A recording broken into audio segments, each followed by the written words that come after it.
Olá, muito bem-vindo. Bem Viver começa esse programa falando de coisas essenciais. Essencial é mostrar beleza, é ter conforto, é ter qualidade de vida.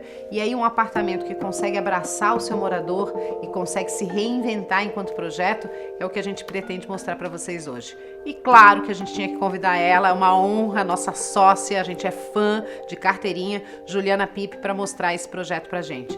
Juliana, aqui tiveram muitos desafios, né, nessa planta. Muitos desafios, desde do tempo, que foi um desafio grande aqui. Esse apartamento, ele era um grande terraço onde a gente tá. Ele tinha só 110 metros quadrados, mais 180 metros de terraço. E quando os clientes compraram, já compraram pensando nessa intervenção na ampliação do apartamento. Como eles não são daqui, a ideia de ter um terraço muito grande não era tão interessante, porque eles não queriam muito paisagismo, eles queriam uma coisa que fosse prática. Porque eles vêm 2 vezes por ano, ficam só 1 mês, 2 meses nesse período. Então eles queriam uma casa com cara de casa, com a segurança de um apartamento, que tivesse essa proximidade com a paisagem. E essa vista. E essa vista, exatamente. Então, a gente teve bem pouco tempo para fazer o projeto. A gente fez o projeto basicamente em 2 meses. E tivemos 6 meses para executar. Construir. A cliente nunca tinha vindo ao apartamento, ela veio durante o processo da construção uma vez ao Brasil e foi muito engraçado, né? Quando ela chegou lá, meu Deus, você não imaginava que ia ficar tão enorme, porque, claro, uma coisa é a planta, outra coisa depois é pessoalmente, né? Mas o briefing era espaço. Eram coisas essenciais, poucos móveis e muito espaço. E era isso, assim. Então, os quartos realmente são áreas confortáveis, agradáveis.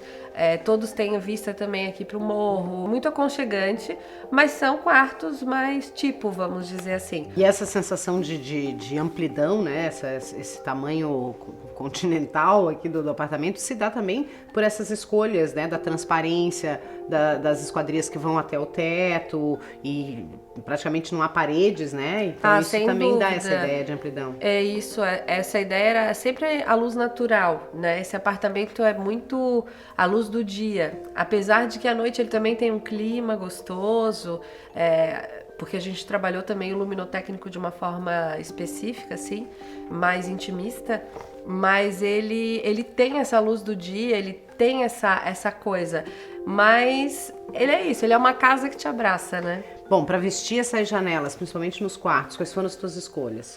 Então, a gente trabalhou principalmente nos quartos com persiana rolô motorizada, porque realmente precisava de um blackout, né, que fosse uma proteção extra, porque o sol da tarde aqui também bate bastante.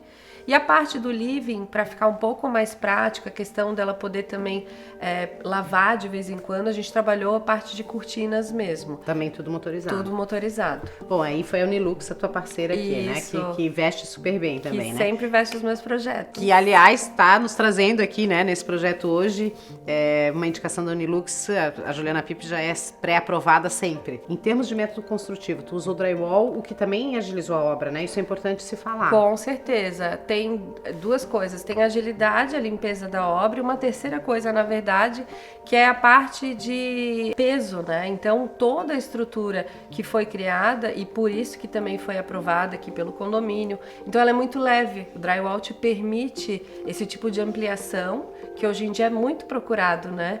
Até o engenheiro que tocou a obra para mim falou, olha, teve um tempo que eu pensei que tu só fazias cobertura, de tanta ampliação de cobertura que a gente acaba fazendo, porque realmente o cliente busca mais espaço, ele busca essa cara da casa que a cobertura te proporciona, né? E só que realmente tem que ter um sistema construtivo ágil. Bom, você falava da questão minimalista, né? Que a cliente queria poucos móveis e tal, mas é impressionante, eu sempre me surpreendo e me encanto com o detalhamento da produção dos teus projetos, né? Do vaso, do objeto, são poucas coisas, mas parece que elas nasceram ali, né? Que elas brotaram dali. Isso. É porque eu acho que, como eu entrego o apartamento assim, de porta fechada, eu digo que é o quadrinho na parede, espumante na geladeira, a pessoa tem que sentir que já pertence àquele espaço, né? Porque eu acho que deve ser uma sensação muito estranha a pessoa chegar num lugar e não querer sentar, e não querer tocar, e achar que aquilo não é dela, de ter esse período de adaptação, que todo mundo passa por isso.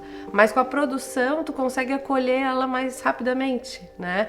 Uma das demandas da cliente, que foi bem interessante e é um ponto alto do projeto, é o tijolinho. As paredes são drywall, não são de tijolos. Os tijolos é uma aplicação, a gente mandou fazer numa olaria aqui em Tijucas, porque ela tinha um desejo, ela me mandou várias referências de que fosse uma cara de casa já existente, que já tivesse há muito tempo na vida dela. Que tivesse memória afetiva, inclusive. Que tivesse memória afetiva. Até o desenho do mobiliário é um pouco assim, porque ele, o cliente é holandês e ela é brasileira, então juntou um pouco dos dois, né? Da pegada brasileira, do tijolinho, da madeira, da palhinha, e ele de uma linha um pouco mais clássica, um pouco mais... Mais design, mais... mais europeu, assim. Então, juntou um pouquinho dos dois e deu uma mistura diferente. Bom, o resultado, gente, é surpreendente. O que tu acha? O tijolinho, sem dúvida, mas o que tu acha que foi o grande pulo do gato nesse projeto? O espaço em si favoreceu muito, né? A coisa de ter espaço, porque hoje realmente a gente se acostumou a viver mais confinado, né? Eu faço muito apartamento, diferente de casa, os apartamentos são mais compactos. Então a gente acaba se conformando com aquela área e faz o melhor dela, né? E teve uma coisa muito interessante também na planta, que eles queriam 2 escritórios integrados à sala que fossem separados, um para ele e um para ela. Isso foi uma coisa inusitada, então que foi um desafio também, o dela mais escondido, o dele mais, né? É a história do olhar macro e micro, né? O macro como projeto, como ocupação de espaço, como aproveitamento desses espaços, e o micro nesse detalhamento, nessa delicadeza de cada ponto do projeto da Ju, que faz toda a diferença. É sempre um prazer te ouvir obrigada. E mostrar o teu trabalho, de verdade. Obrigada, gente. Aproveitem e babem comigo.